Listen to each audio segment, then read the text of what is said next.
Right, David. Hello, morning, everybody. It's podcast Sunday, if that makes any sense at all. I have with me the lovely David Mintz, or as my son spells it, Mintz. Good morning to all our regular viewers, all our regular listeners, and of course to Mr. Charlie Lambden. Loving you, Charlie. Putting out some great content. There you go. You've created a bit of a problem there, actually, with your intro, really. You've said to all of our normal listeners, and unfortunately, we've got our only listener on the show. This is the problem when you've got a niche podcast. If we got Christian Byfield on here, that's it. We'd have all our guests at once. Good morning and welcome to the lovely Sophie Lang from Llewellyn, all the way from Cornwall.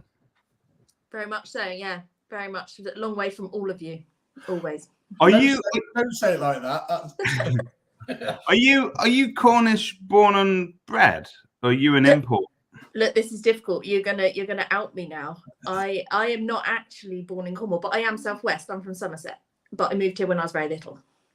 I know. It's out there. They're gonna pick me out now. I'm going to ask you, do you know what this is a Cornish pasty fact, if you like. Do you know what they call the edging on the Cornish pasty? The crimping. Crimping. Okay, that's good. So that's 1 point for Sophie. Do you know that there's a difference between right-hand crimps and left-hand crimps? Oh, yeah. If you get my mother-in-law on that subject. It goes on a while. If my husband is Cornish born and bred and she makes homemade pasties, and in fairness, homemade are always the best. But yeah, it's quite a subject matter. Okay. So normally I'll try and bluff my way through any AML compliance, but I feel like I don't have anything to offer here, which is unusual given my love of pastry products. Yeah, I know, Simon. And did you know we only got our first Greggs last year? Oh, bless. Because obviously. And that's outside of the EU as well, so you've done really well there to get that funding. Look at that. We've lost all our funding for everything, but we've got Greggs. So we've got Greggs. Swings roundabouts. So there is a difference, a right-hand crimp and a left-hand crimp. One is called, Sophie, do you know the different name? I'm going to be honest, I don't know the technical. Okay, well, I'm going to say it because it's a little bit of a rude word, okay? One's a cock and one's a hen. There you go. Wow. There you go. There is also a village called Cock, just so you know. Oh, I've been to a lovely village near, where is it? It's in Cumbria, called Cockermouth, which is lovely for a weekend, but I couldn't do any more than that.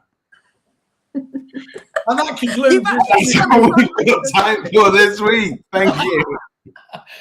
Hope you enjoyed that, everybody. Thanks for your comments. Sophie Lang, where do I start with you? I think, well, you this year, you guys have been picking up awards and mentions left, right, and centre, which are very, very well deserved. You have, particularly, you got a big shout out at the Women in Estate Agency conference from Lucy Noonan, who I think was involved in some of your acquisitions and your growth. I was there at the Esters when you looked like the cat that got the cream. It was amazing. Sophie's face was just like very, very happy that night. It was because it was unexpected. I went there genuinely not expecting it, so that was really good. Your mother-in-law's pastry is banging, apparently. Oh, Zoe, lowering the tone as usual, Zoe. No one wants to see that. And lastly, you've also, I saw you picking up a big gong at the ARX side of things as well. So clearly something's happening down at Lang and Llewellyn, and it's just, there's lots and lots of growth. But I think underlying all of that major sort of transformation in your business is down to sort of your growth over the past couple of years. So I know a lot of people watching this will want to grow their estate agency business, and they think that sort of mergers and acquisition is the panacea of making that agency the size that you want it. But is there a point at the beginning of the process where you almost shit yourself that you're taking on loads because you're going from this to that instantly.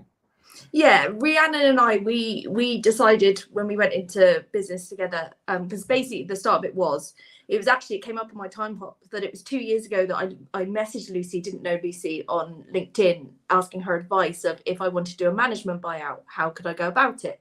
And that's how Lucy and I connected. And Lucy has been a massive reason how we've got to where we are.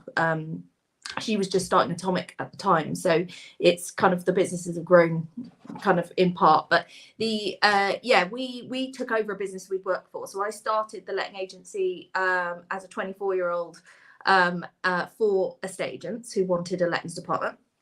And I grew it over the 12 years, and then grew a bit disillusioned with the whole setup, how it was run. Lettings was treated really badly, but we were so we basically were like, we need to get out. We've either got to start from scratch, or could we buy the lettings that we've created? Rhiannon's worked with me for 10 years as branch manager. So we clubbed together and basically we went on a bit of a mission, and it took us a year to find a way to make it happen. And that includes funding and everything else behind it. But we made a promise that if we're going to do it, we're going to do it properly. So we've actually only been Lang Llewellyn for a year. It was November 2022 that we took over the business. And then from then we went a bit gung-ho for 12 months. In fairness, it's happened a bit by accident, but also by ambition. We wanted to grow. We wanted to make it a viable business.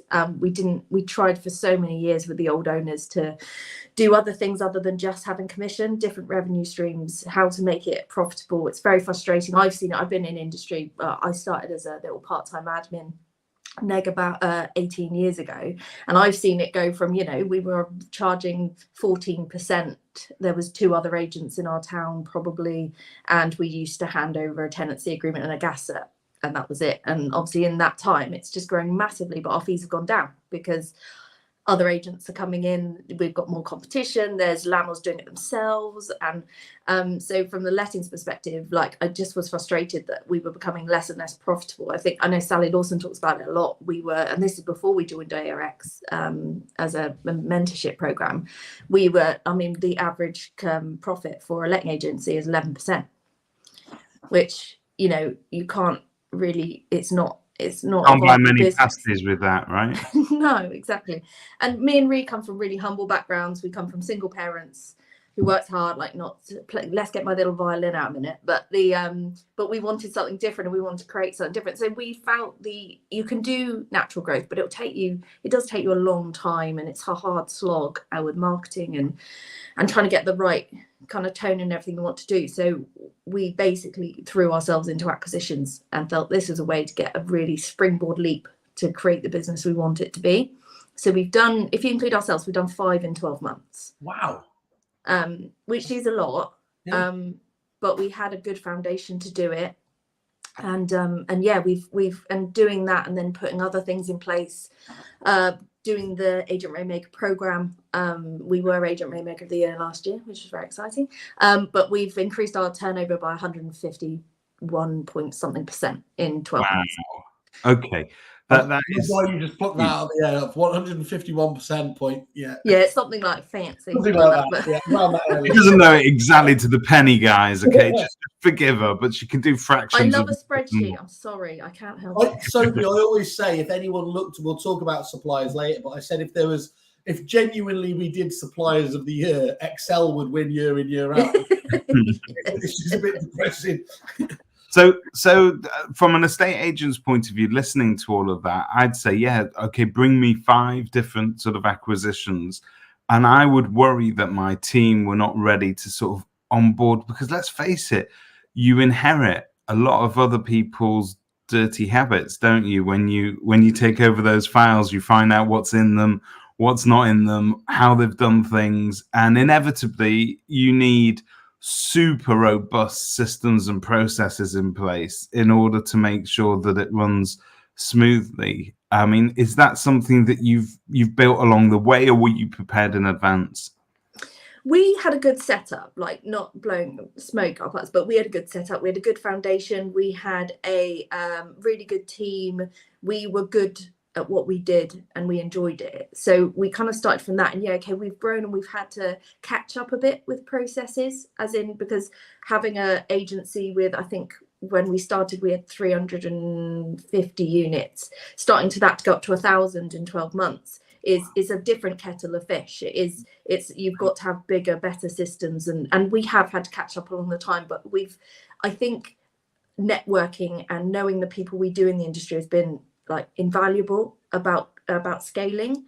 Yeah. So obviously being part of Property Mark, I've met a lot of people that have got very different sized businesses and work in different things, and kind of learning from them of what works, what doesn't work, how to structure. We've made mistakes along the way, and we've learned a lot. It's been a real learning year for us to get it right, but we're now coming to a point where we're running it smoothly, and you can see that in the reviews we've got coming through from clients from changes that we've made as we've taken on new things. And a lot of the agencies we kind of targeted, the smaller ones, were ones that were in distress anyway. They were some one-man band agencies with 60 to 100 properties who were struggling and not really giving service and not using tech. We have embraced, and I'm talking to the tech people, we've embraced tech for getting off the staff's plates those administrative tasks, and anything that can be automated, we can make automated, so we can concentrate on the people, because that's what's important at the end of the day, is the people, the clients, the tenants,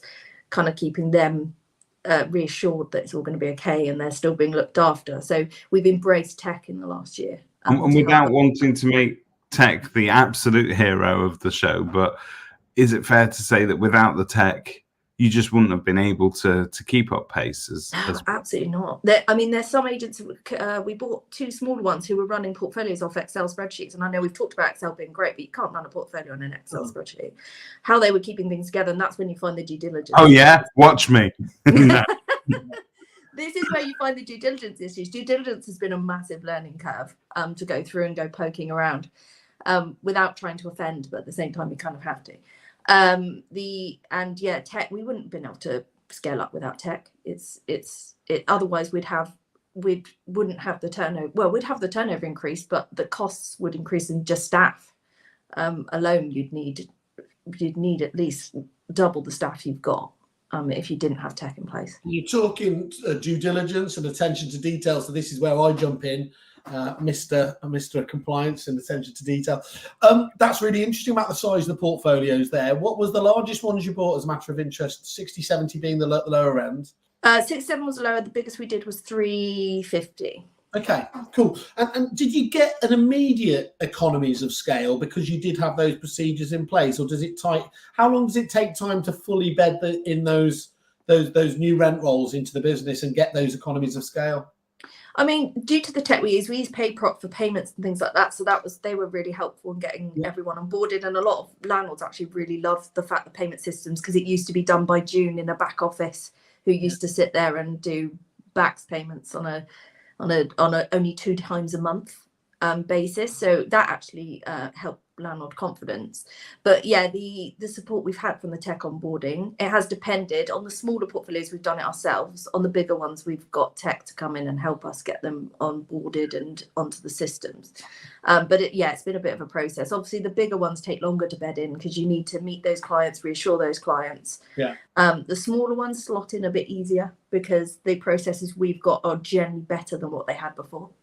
And obviously the biggest concern a lot of people have is that you're going to churn some landlords just because they've got a point of review as much as anything. Is that always overstated in your mind, or can you do things to really minimise that? You can do things to minimise it. So what we've learned, we didn't do this with the first couple, but what we've learned is, especially with the smaller ones, because they're used to a one-man band who will answer their mobile at 8 p.m. at night and go around and repressurize the boiler and maybe clean the place. Do you know, it's a different expectation. So because we're more of a system, they have to get used to, we have working hours, but we have got out of hours calls. We've got things in place. But one of the things we found to minimize is to meet them, as in me and Rhiannon. The names on the door really helps, because we're not a corporate.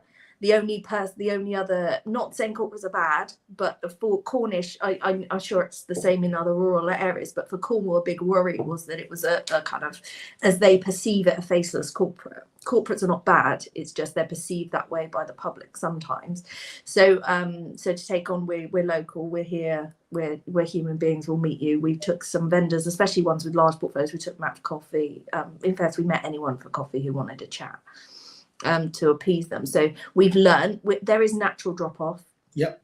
We generally factor in about 10%, which seems quite high, but we'd rather do it higher than what we expect. And if it's less than that, then great. Because naturally some landlords will just don't like change and then will change themselves anyway. I don't like the fact they've been forced into a decision they didn't make, or it wasn't the agent they picked, that kind of thing. But as Sally always says, it's never, the sums work at even much greater, higher levels, even at that, when you're being toppy anyway, doesn't it? So it's as long as you get the price right, obviously. Yeah, that's it. And we've learned that, getting price right. We've learned a lot from Lucy. It's funny, actually, because Lucy Atomic helped us by ourselves, talked us through that process, which obviously she doesn't generally work on the side of the buyer. So I think that was something interesting that we kind of learnt together through that process. But since then, 2 of the bigger acquisitions we've done, we've worked against her. She's worked for the seller, and that is very interesting to be on the other side of dealing with Lucy Noonan and her team. So you're talking now? You're still talking, or is it all... still talking, still fine. All's fair in love and business. Exactly, and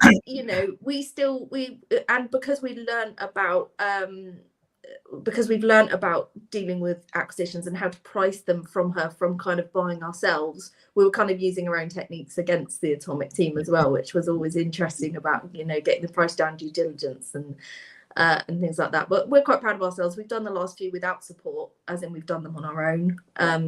I would always go to someone like Lucy for advice, because obviously she knows, but her business is exploding, which is great. Paul's asked a question here about why buying more of a low margin business was a good idea, but without wishing to sort of prompt your answer entirely, I'm presuming that, and this is the feedback that I get, that people who end up at Sally's door are amazed at how much that margin can grow if you learn a few tricks here and there. So that is to say that lazier agents or perhaps even the more meek and shy agents who don't ask or don't charge for certain things find themselves fighting a losing battle against low margin. But it's also looking at the potential of a portfolio. So generally those low margin portfolios are agents that haven't done rent increases in God knows how many years. So the rents are well below market value. And even if the percentages, they're not hideous. I mean, obviously the worst I've seen is like a 4% commission on management, which is pretty rubbish. But they're one in a drop of 100 properties. So overall it works out fine. And like you said, we've learned how to restructure the business. And although when you do an acquisition, you generally don't change fees for 12 months because you gain confidence before we start throwing fees at them, or that way you're going to lose everybody. There's other ways of doing it, offering additional services, doing rent reviews. Even if we can get the rent up to market value, that increases our income by a good proportion. So you've got to look at the potential of a portfolio. And still very much sorry, Simon, I'm going to let you say something in a minute, I promise. It's normally the other way around, dear. I must tell you.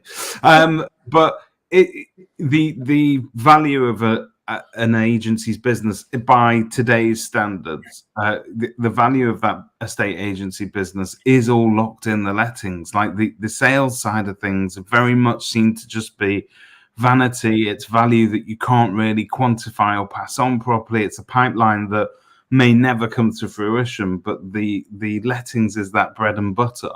And it from my perspective, if you've been around a while, it's amazing just to see that turn on its head, because it used to be all about sales once upon a time. Yeah, with the sales, we one of our acquisitions actually came with the sales department. The reason we bought the business wasn't because of the sales, because it was for the lettings book, but it made sense for us to have sales because they do complement each other so well. And you can really, and there's ways you can change a sales agent. I mean, down in Cornwall, everyone's a little bit behind the times. They are coming up, but there you can stand. We wanted to stand out and be a different kind of sales agent. So our sales department is very fledgling. That's been a massive learning curve because I've never managed a sales department. I've worked in sales departments and with sales departments, but I've never managed one. And that is a absolutely different kettle of fish, personalities and structure and everything else that comes with it.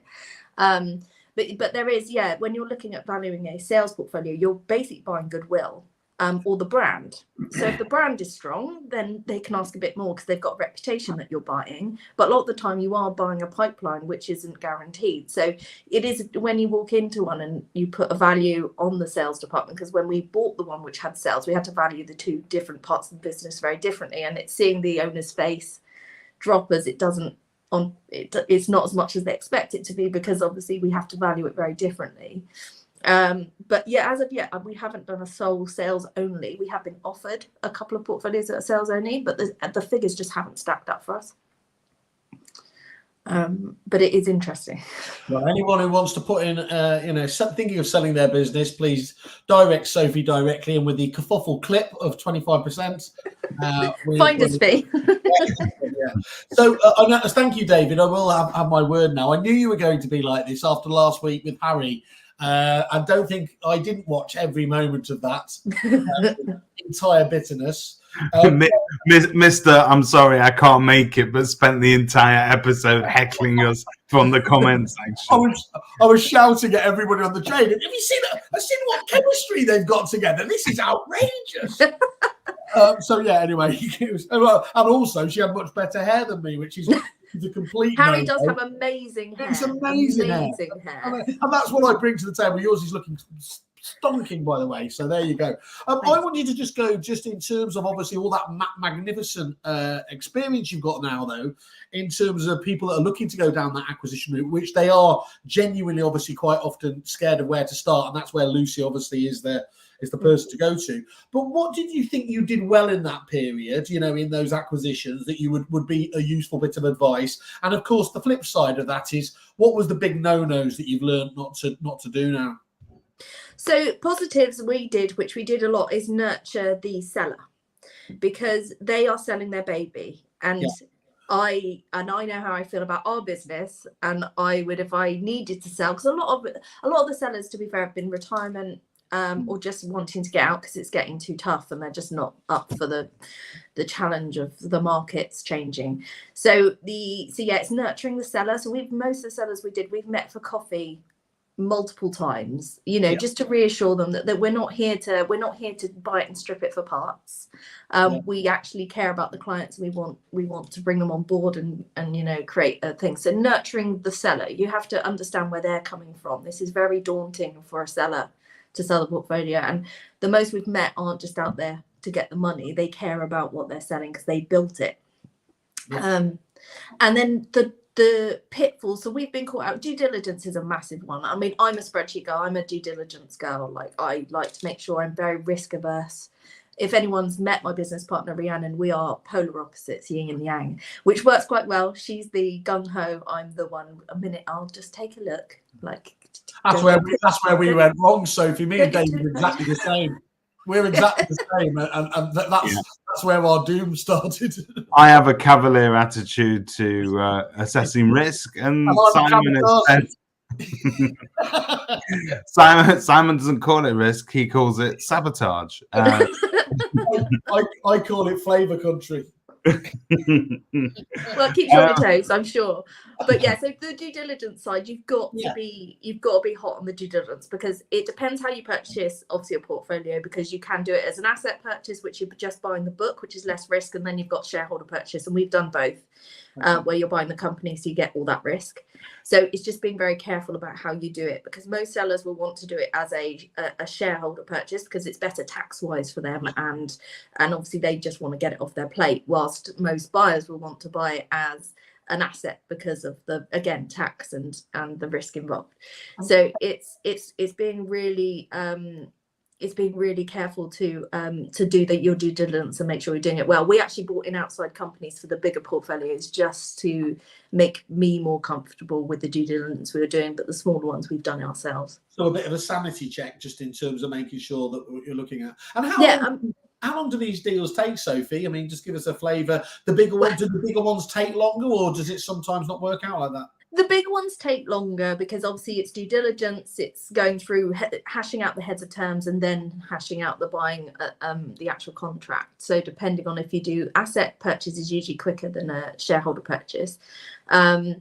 The smaller ones, so our quickest one is a week from first meeting to taking it over. But that was a bit of a distressed portfolio. The owner's parents were really poorly. He needed to move away and he needed to get out quick. So, but again, we did light touch due diligence on that, and a lot's been thrown up since. So I wouldn't advise doing it that quickly.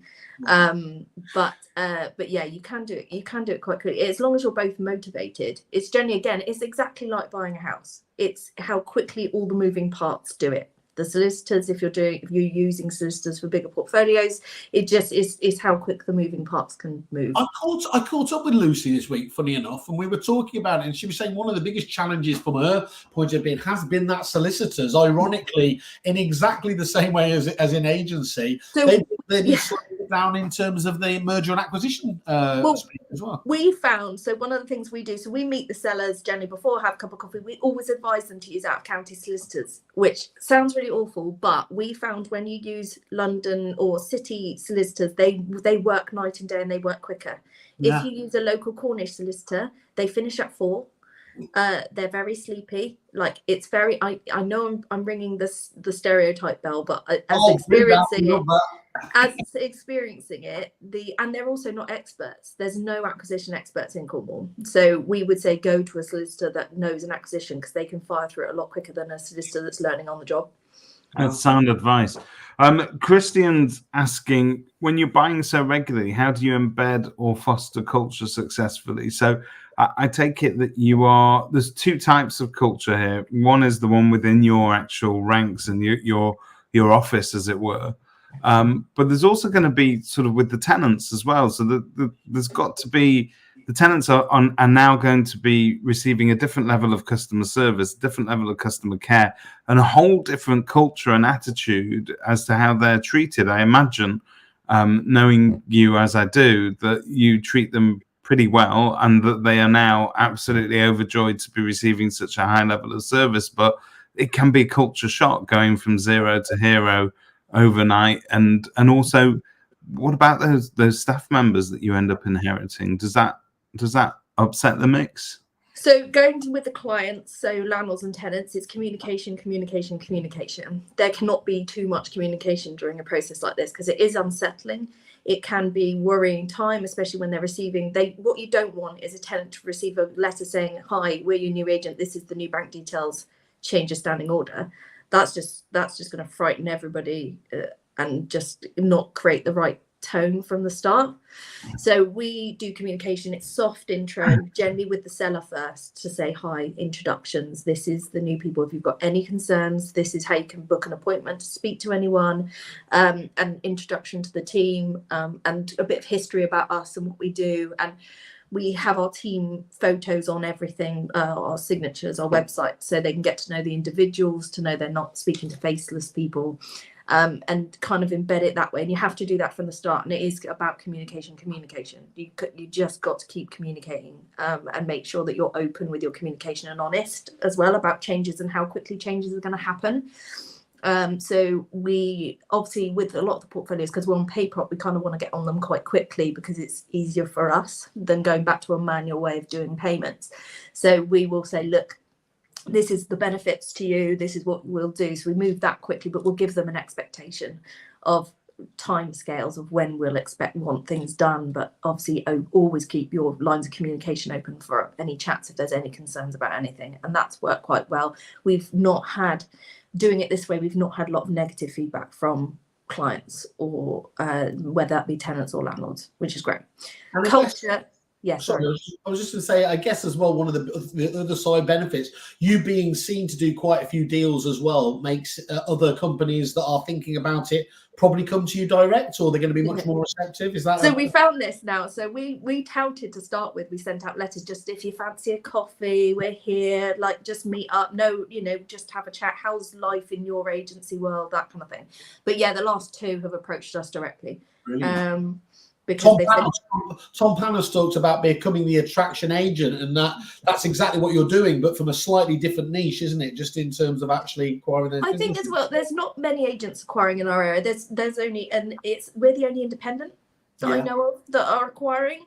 And we go back to that before, that a lot of sellers are precious over their baby and they want to be picky of who they pick. And we do now a lot on our social media, and we're doing more. We are getting into more video and stuff this year to kind of put out our company culture out there, so they can see what our values are and what we want to do, and that will attract people, because I like to think that we show that we care. I think that's one of the things. We care about our clients. We don't just say it. We do it. So internally, then you've got a great culture. At some point, do you think at what point do you think there's a risk, like a tipping point, where you become so big that inevitably, by default, you become a corporate? So I know, right? But I mean, what happens if you woke up one morning and went, "Oh my God, we've got 24 branches. I think we might be a corporate"? Well, we've talked about this a lot, because company culture was a massive motivator for why we took over the company we did, because we weren't treated well. It was a toxic environment. People would see in the trade press, I have an injunction against my ex-employer. It was a really toxic environment, and we were like, that's not happening. It doesn't create a happy environment. It doesn't create happy staff. So I've looked to people like Christian, like Vicky, location, like Paramount, at creating a company culture, and we've really worked really hard on that in the last 6 months, especially because we have taken on staff from other agencies. One of the most interesting ones we did is actually, so there were 4 directors, 2 retiring, 2 wanted to stay on as employees. And at first we were really nervous about that, because obviously we're taking over their baby. But actually, because of the way we did it and how we communicated in the company culture, it's worked really well. And those 2 ex-directors who are now managers are amazing. They've been great. And they've fit into the team really nicely, and we've worked together, and it's actually worked out really well. But yeah, company culture is something we work on a lot. It's been my focus for this year. So we've started doing quarterly, like we call them boot camps, but they're like quarterly training days where we take the staff to a hotel, lunch. We go through things we want to talk about and try and get everyone on the same vision, same line. We've also started doing personality testing, which I really like. That's been really interesting. And I've spoken about it a lot recently just because it fascinates me. I think I would have gone into psychology or something if I hadn't gone into lettings. And about people and how they communicate and trying to get them to understand one another.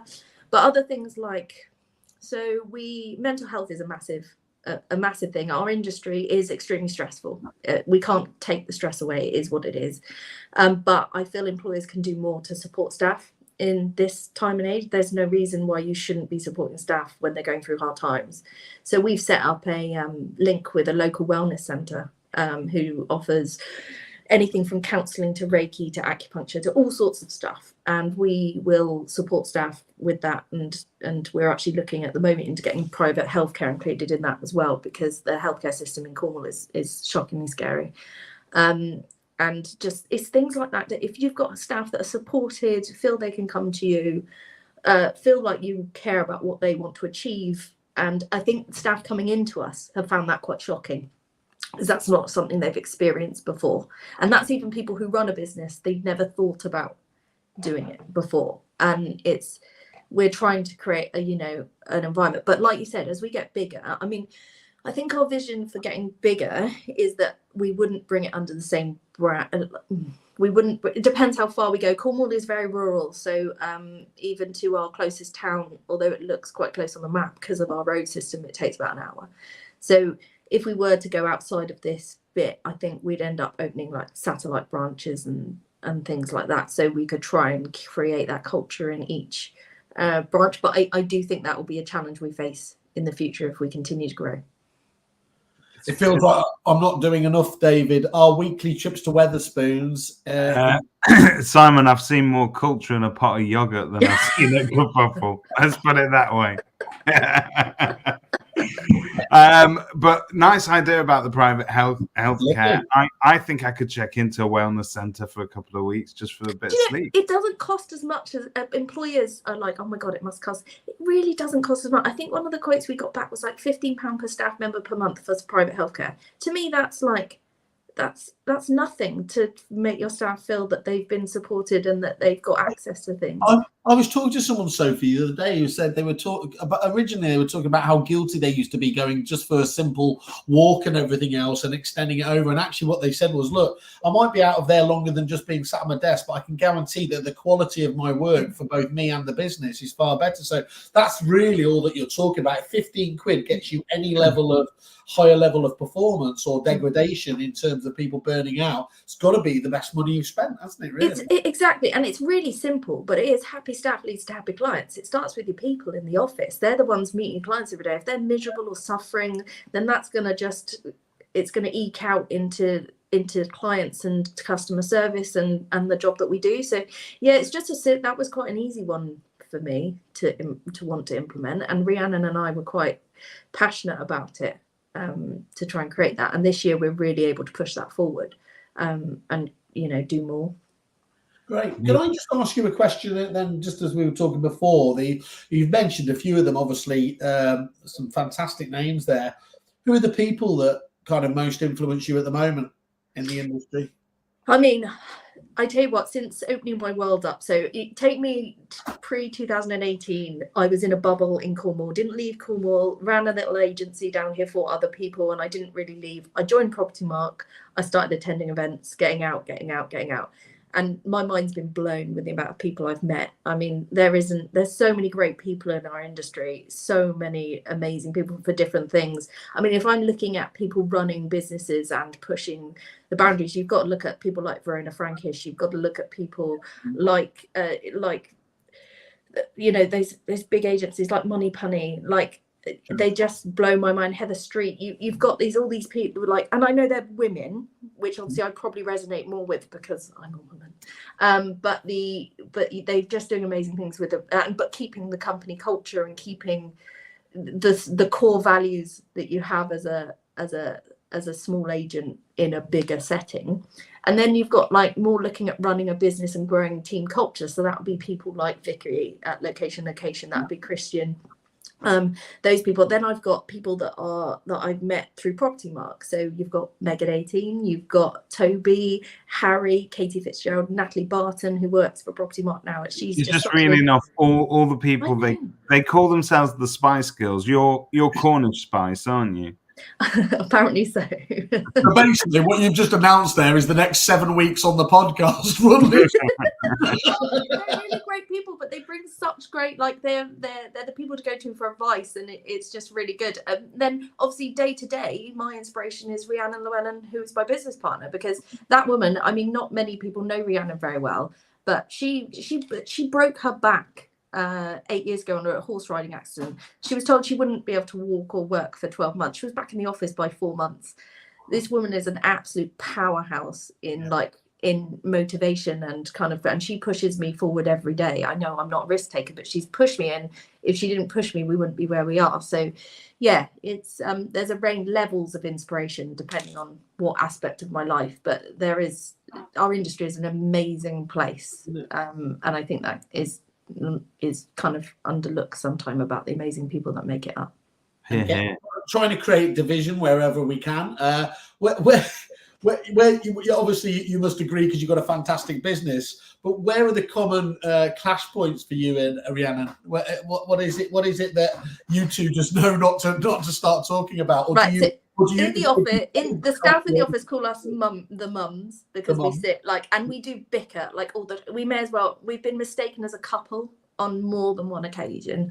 So me and Mincy as well.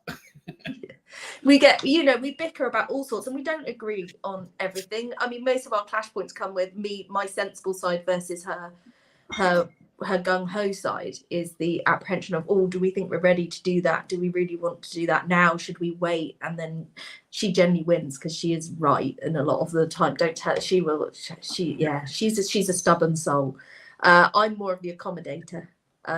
But we do clash all the time. But we're really weird. Well, I say weird. We kind of have a fallout, but 5 minutes later we're normal again. We don't hold grudges, and we've never fallen out to.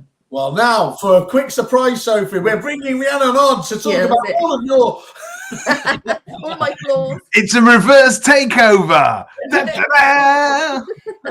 We've been doing the due diligence for the last 3 months, and the good news is you're out.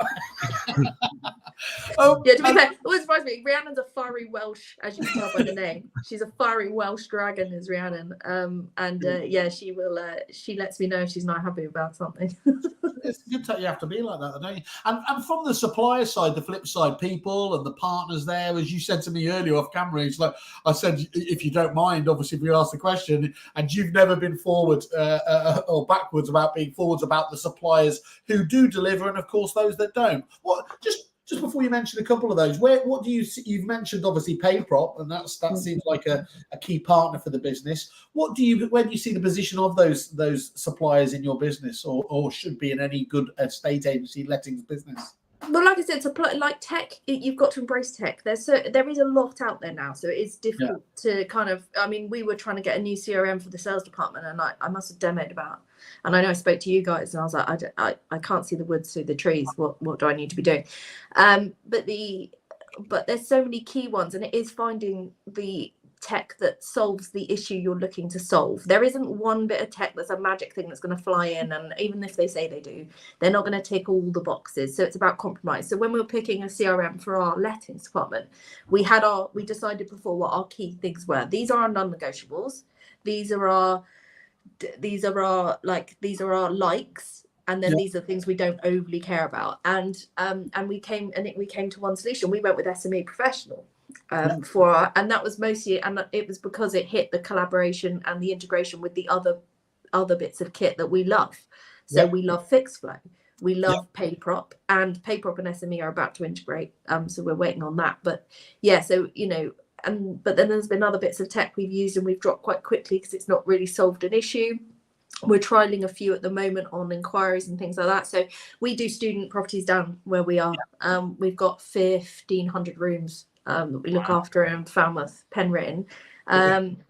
So we bought in HomeFlow for managing inquiries at the start, and that's been amazing to deal with the students. And is that the area product that they acquired from Kai Wheatley on HomeFlow? I wouldn't know. I know. But this is for processing your application. It literally just deals with applications and qualifying applications from the start, and obviously minimising phone calls and getting more information up front. It's worked really well with our students. We're still trying it on the residential. But we had to my Rightmove lady messaged me on Thursday saying, we've just looked at your stats for January. We had 4,300 inquiries in January on its own, and that is the student cycle, to be fair. Does it start now ahead of the kind of the student? So they're moving in July to September, but they secure tenancies now. We're actually later than most of the country. If you go to yes, Christian. I'm talking to Christian about depository at the moment, so he's shameless advert for the depository. Shameless. So they move in then. But most of the country start doing this October, November. But I think that's absolutely crazy. But so we do it January. Okay. And you mentioned there the portals. What do you make of the? I noticed, I think when I had a look on your site, obviously us being supplier junkies, your ZPG, your Rightmove at the moment, as you just mentioned there, you're not OTM. Are you taking a passing interest with what's been going on with CoStar there in terms of that angle? I think it's fascinating when they announced that because obviously CoStar are massive in America. They've got $33 billion market cap, which is obviously is about 5-6 times Rightmove, which is, and the money they've got behind them is insane. So it's going to be really, really interesting to see what happens with that over the next 12 months. I do know that OTM have been approaching agents who aren't on there to get them on board. massive. Yeah, so as an agent, though, do you want, as an agent, though, you want a site, you want to advertise your properties on a site where the public have knowledge of that product, and that's why we haven't been on the market up to now, because I do think portals are an area thing, because you ask an agent in London compared to an agent in Cornwall, all ones are slightly different. So we actually used to get most of our lettings inquiries from Zoopla. But that has switched again now. But we find our students a lot come from Zoopla, and then lots. So yeah, it's interesting. So which is why we've always stuck with Zoopla and Rightmove, because they were the ones that got the leads. If we're on there and there's no leads coming, then it's pointless paying the money to have it. So I'm keeping my eye on OTM this year, because I think it'll be really interesting. I think it's going to be. I think if we're honest, if we looked at this. Rightmove has sort of become very, very confident, overconfident, whatever you want to, haven't you? And the others were doing some other really interesting stuff. But with this CoStar deal, it appears to me now there's going to be a really strong campaign at least. I mean, you only have to turn on the press week in, week out, and you see another one obviously taking on. So suddenly a space, a bit like, actually you mentioned there, a bit like the CRM space had got a little bit dull at one stage. It was the same old names, and then along comes Heather, and along comes Rex from Australia. It's amazing how quickly these things can turn around, isn't it? Yeah, and it's because tech's moving so quick as well. Yeah. So I think the portals at the moment have got stagnant in their tech, like as in what they can offer agents. They are, I know obviously Rightmove do their qualifications now and webinars and things like that. But it'll be interesting once they start embracing more tech options about what portals will actually offer agents going forward. Yeah. I think. Oh, Simon, I know you've got a... I'm on the train, so this isn't the heart. I'm not going to do the fake heart attack thing. Sophie, absolutely lovely to catch up with you. We will, of course, see you, I assume, at the Women in the Estate Agency Conference, which I am already getting my outfit ready for. I won't be there. Oh, right, so I'll explain, just very quick explanation. For me, obviously being in Cornwall, cost is a massive thing for us and travel. So any London-based things are generally, I have to be there for at least 3 days. It's a great point, though. Do you think there should be more Cornwall-based events in the property industry? I don't think, I agree, Cornwall's too far, but Bristol, Exeter, great. But to travel, regional road shows are a good thing for you, essentially. I mean, if you look at the Property Mark conference that comes to Exeter, that is always fully booked, because we are out on a limb. Our transport links are slightly rubbish, and it's cost as well. If I go up to the Women's Estate Agency Conference, I've got to stay there at least 2 nights, and then there's the cost, and I've had to pick and choose this year also because I've got 2 young children. My children are 6 and 3. I have to be a bit choosy about what I attend and when, and it just didn't work for me this time on cost and thing, which is a shame because the lineup looks fantastic. Well, on that bombshell, I will see you sometime soon anyway. Thank you so much for that part. Cheers, Thank David. you. Travel safe. Bye-bye. Well, is he gone now? Can we have the real conversation now? Okay. Yeah. So that's interesting, though. Do you think women-led businesses, and they're still few and far between within the industry, but it has a very different vibe internally in terms of culture? I mean, that's something that you've massively shifted from your old ownership to now. So you mentioned toxicity. Do you think there should be more? There should be more, right? Oh yeah, I mean, women can be toxic too. I've worked in very toxic environments with women that I didn't get on with. I think, I agree with women coming out. I think a lot more women are scared to kind of own agencies and things like that because of the I'm going to say, I hate this, makes me feel icky, but the work-life balance. Because you need, support network and stuff to do that, so it is daunting. But I think it's the same hand on men as well. I think we're seeing a massive shift in women being in higher positions and managers, and stepping into agency and stuff like that.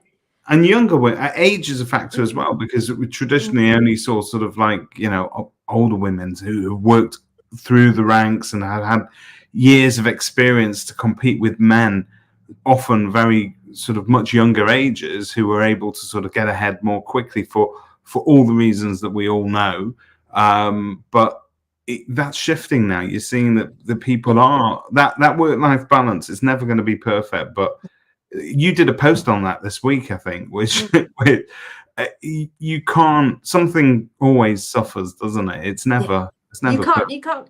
I think Toby Martin actually talked about this on a thing he was on recently, and it's the work-life balance is a myth. You won't get a balance. You just have to shift your focus from one to the other depending on what needs you at that time. But as long as you're not too long on one side and you've got a support network on either side, then I think but you've got to be okay with that as well, because a lot of people, it's their own guilt and their own worry and insecurities that are coming out, not necessarily what other people think. It's just they're worried about it, and you have to be okay with that. I have to be okay that sometimes of the year I am working late and I will see less of the kids, but I will make sure that I take off half term and put energy into them then. So you just shift the energy around. Yeah, exactly, Christian. Know your priorities and what you're willing to accommodate. That's perfect.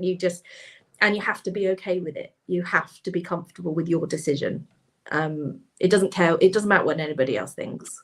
But having that support at home, if you like, as well, is a major. I mean, it's Adam, isn't it? Right? Yeah. I've kicked them out the house. He's taken them to the beach to go spot the dolphins. I can hear them knocking at the door. Let me back in. But Adam is majorly supportive, isn't he? Yeah, absolutely. I mean, when he's been the stay-at-home dad since we had Josh 6 years ago, and that was before I had Lang Llewellyn, and he's incredibly supportive. But then he's been, because of what I've done, he's been able to create his own business, which is he's a wedding photographer. So he get his work as weekend. So it's we tag team out when he's got weddings and things like that. So it works for us. It works for us, and he is incredibly supportive. And then because I have a business partner, Rhiannon, she holds the fort on that side if I need to get. So I've basically got like a stay at work husband, Rhiannon, and a stay at home husband. So like, I understand a lot of people aren't that lucky that they don't have that support on either side. So I am lucky. I think it's incredible though, because I think you end up achieving so much in terms of where you divide your attention. So you've got quite a bit of work going on at home, but you've also got an interest in property, Mark. That's very much another side of things. Now, the reason I say that is that you are. I'm hoping that you're working your way through the ranks there at Property Mark, because it seems to be that there are that younger contingent. So you've already mentioned them. People like Harry. You've had Votter, I suppose, has already been and gone. Votter. Been and gone. He's old news. But Greg, Harry, Meghan, Toby, yourself, you are all, relatively speaking, young people who are finding time not just to work on your businesses, not just to sort of make sure that your home life's okay, but you're also giving further time to other members of Property Mark and to the actual organisation itself. So that's almost like a third call on your time. But am I right in saying you find it tremendously rewarding? Yeah. I mean, Property Mark's the first reason I stepped outside of Cornwall to meet other agents and see. And it is a network that's incredibly valuable. I don't know where I'd be without Property Mark during COVID, as running a business at that time. Although I didn't own it, I was running it. The directors of the sales business disappeared during COVID. So and all the advice we got on how to do things. And Property Mark, you need to give to get back. As in, if you're just paying your membership Property Mark to be a member and have the CMP or whatever, you're gonna not get the most from it. Whilst if you're engaged in it and you're engaged with the people and everything going on, then it's incredibly rewarding, and it has changed a lot. Even since I joined, Well, it has changed a lot. It's shifted with the time. Christine's mentioned this. I'm going to remind you of a drunken chat that you and I had on a park bench eating a takeaway at like 12:30 at night or something. But you were like, oh, "Why do you hate property, Mark?" And what I said then, and I think I'll say it again now. I don't hate property, Mark, in any way. I think there's been times though that I felt that it wasn't doing what it should have done, and I think that the version of property, Mark, that we see today is very much more of an advocate for our entire industry, and that's the thing that I've always. If I found an old clip actually of a podcast that Simon and I did about 4 years ago, and I watched it and I thought, oh, that's not aged well at all, because at the time, I was saying, look, Property Mark, wake up and realize that you represent not just your members who consider themselves to be better morally agents because they subscribe to a set of values and they are well trained, but you represent everybody in our industry. And we're pinning all our hopes on you in terms of being able to sort of represent us at sort of parliamentary level. And I think that is a massive responsibility, but it feels like, to me at least, that you can see that change. And it's not just, and that change is brought about by the change in people, massively. Yeah, 100%. It's a massive shift. You've got, everybody loses their way at some point. Bodies, they learn, they change. That's the same for agencies and any business, really. And I think that Property Mark, there's been a change in people. There's been a change in, and with the change, people have come a change of focus and values. And like a business, you have to have values and core things that your main aims are, your mission statement. And Property Mark have strengthened their mission statement in that, and you are seeing it. And also they're listening to members and people that feed into members. So I'm on the advisory board, so we take back ideas and things that we think, and yes, it has to go through the machine because it's still a body and it still has rules and regulations of change and things like that, but they are being taken on board and there are changes being made and it is improving and it's going in the right direction.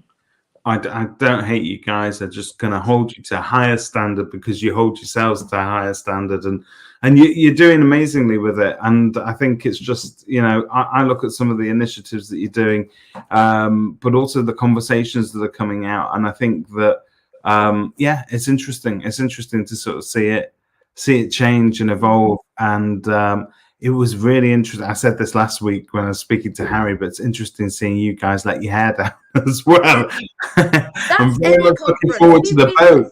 Have you been to any? You've been to all the conferences now. Come on, I think it's our industry. It's a stressful business. Once you kind of get to relax. Yeah, there was that sense that the kind of like the handcuffs were off for the. I'm not saying you're wild party animals, but everybody just. Came away, during the day, it was all professional people sort of taking notes and their remarkables and going, yes, that's very interesting. I'm going to implement that when I get home. And then all the evening was just like, party! Yeah, this year it's on a boat. Well, I mean, that's just dangerous, isn't it?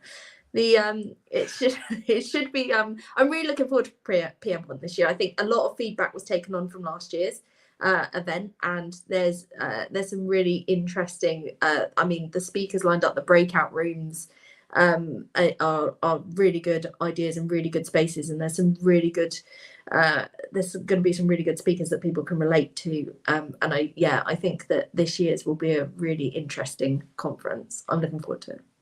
So if you can leave us with one piece of advice that you're giving to the people in property land this week, what should they be doing? What do you recommend they focus on this week? What can we achieve together? I think this week it's looking at collaboration and learning from one another. The one thing I've taken away is listening to others, sharing as well, not just taking. So don't just go to events and take people's ideas and run with it. You need to share and give back too, because that's what collaboration is. And one thing I've learned is meeting all the people I have and sharing and talking and being open. We're not enemies just because we're in the same industry. We actually all want the same thing. We want a better industry.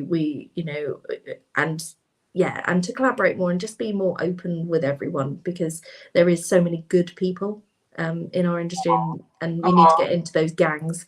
Was that a bit icky? Was that a bit icky to end on? That's a bit beautiful, actually. I think that's a lovely note to end the show on. Sophie, thank you I know you're massively busy. Thank you so much for kicking your family out of the house for an hour. They're at the beach. We're 5 minutes from the beach. The kids have no idea how lucky they are. They've got dolphin spotting. That's got to be awesome lifestyle-wise, though. Like, let's talk about Cornwall for just the last minute then.